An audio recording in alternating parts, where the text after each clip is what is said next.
Hi అండి, welcome back to my channel. ఈరోజు అయితే టమాటా చట్నీ ఎలా చేసుకోవాలో చూపిస్తా రండి.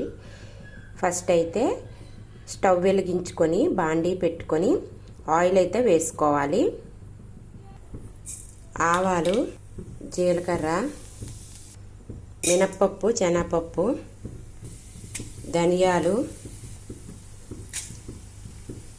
ధనియాలు కంపల్సరిగా వేసుకోవాలండి. వెల్లుల్లి, కారానికి సరిపడా పచ్చిమిర్చి, అల్లం వేసుకొని బాగా ఫ్రై చేసుకోవాలి. కరివేపాకు, ఎండుమిరపకాయలు వేసుకొని బాగా ఫ్రై చేసుకోవాలి. ఇప్పుడు బాగా ఫ్రై అయిపోయి ఇప్పుడు టమాటా అయితే వేసుకోవాలి. వేసుకొని బాగా కలుపుకోవాలి.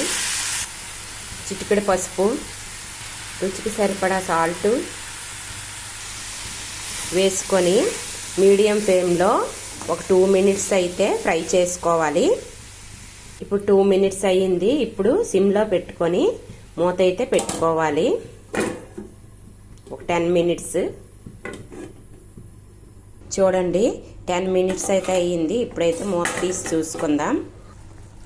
చూడండి, బాగా దగ్గరికి మగ్గిపోయింది. ఇప్పుడు స్టవ్ ఆఫ్ చేసేయడమే. ఇది కాస్త చల్లారాక కాస్త చింతపండు అయితే వేసుకొని మిక్సీ పట్టుకోవాలి.